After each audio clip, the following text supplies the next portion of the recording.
주식시장이 지금 위기 상황이라고 하는데 금이나 달러에 투자하시려는 분들이 많으시더라고요. 맞아요. 네, 그럼 네. 이 시기에 금이랑 달러 중에 어느 곳에 투자하는 게 더 유리할까요?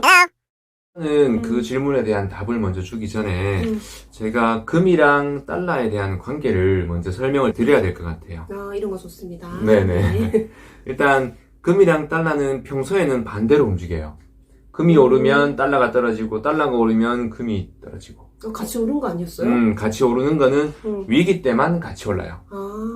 IMF 아니면 코로나 금융위기 이럴 때만 둘이 손잡고 같이 오르고 평소에는 별로 사이가 안 좋아. 안 좋았구나. 반대로 가요. 가는 길이 달라. 그 이유가 둘 다 비슷한 성향을 가졌지만 둘이 서로 대체할 수 있는 관계가 있어요. 그게 무슨 말이냐면 예전에 금화라고 해서 금이 돈으로 쓰였었죠. 지금은 달러가 금처럼 쓰이고 있죠. 그렇죠. 그러다 보니까 얘가 얘를 대체할 수 있으니까 둘이 관계가 같이 갈 수도 있지만 달리 갈 수 있는 게 금리라는 그 안에 한 놈이 들어가 있어서 둘이 갈라지는 거예요. 금리 때문에. 한 놈은 금리가 있고 한 놈은 금리라는 놈이 안 붙어요. 뭐가 금리가 붙어요? 달러가 붙겠죠. 그렇죠. 달러 금리가 붙죠. 네, 그러면 달러는 통하기 때문에 이 안에 금리가 붙어버리면 금리가 올라가면 달러는 힘이 세지죠.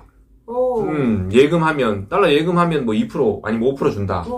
그러면 당연히 예금해서 달러를 추가로 더 벌 수 있는 예금을 선택하는 사람들이 많아지겠죠. 그러면 달러를 자꾸 선호하게 됨으로써 가치가 올라가요.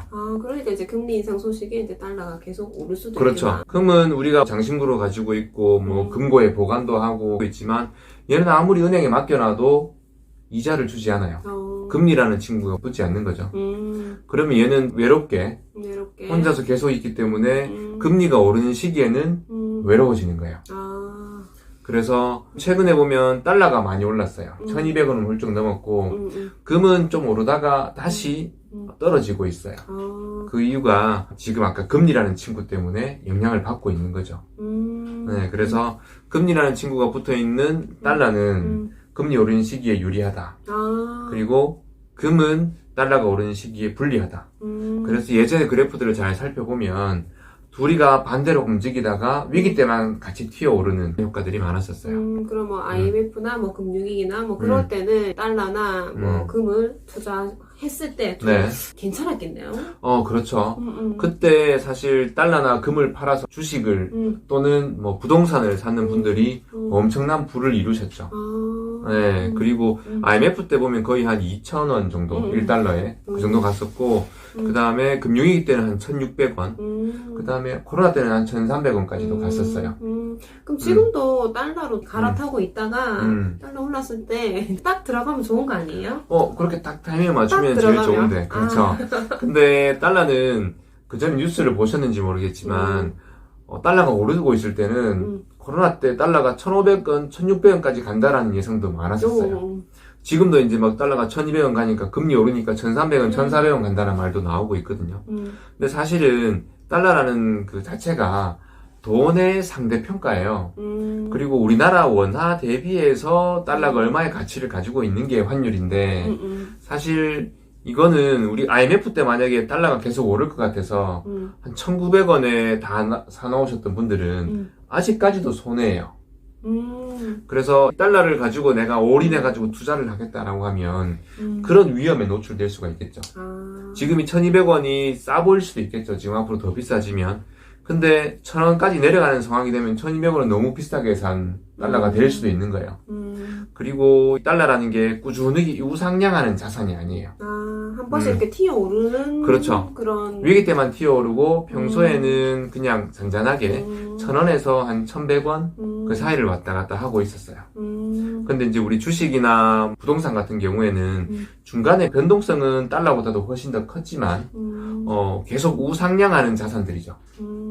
그래서 그런 자산에 우리가 투자를 해야 되지 갑자기 올랐다가 다시 10년 뒤에 제 가격을 찾아가고 이런 식의 자산들에 대해서 돈을 너무 많이 넣어 놓으면 사실 재미가 하나도 없게 되는 거죠. 그러면 달러를 얼마나 가지고 있는 게 그나마 괜찮을까요? 지금 그래도 좀 불안하니까 가지고 싶어 하시는 분들이 있을 텐데. 네네. 뭐 달러는 제가 볼 때는 달러나 금은 자산의 한 1-20%. 1-20% 지금 상황에서는. 평소에는 저는 한 30% 정도를 말씀을 드렸었어요. 네네. 네, 그 전에 안전자산하고 위험자산의 비율이 한 7:3이 좋다라고 말씀드렸는데, 지금은 위험자산인 주식이 많이 떨어져 있잖아요. 그럼 이때 놓을 때니까. 그렇죠. 이럴 때는 달러를 좀 판 상태로 가지고 계시는 게 맞는 거라고 보고, 달러를 한 1-20% 가지고 있고, 나머지 자산은 주식이나 뭐 실물 자산 쪽에 가지고 있는 게 좋은 시기인 것 같아요. 그래서 너무 많은 돈을 금값이나 달러 값이 더 오를 것 같다라고 예상이 나와서 어떤 걸 사고 얼마나 많이 살까 고민하는 분들이 많은데 이럴 때는 집중적으로 이런 안전자산을 사기보다는 많이 쌓여져 있는 변동성이 큰 우상향하는 주식 같은 자산에 비중을 조금 더 높이는 게 나중에 장기적으로는 훨씬 더 돈을 불릴 수 있는 방법이라고 생각을 해요.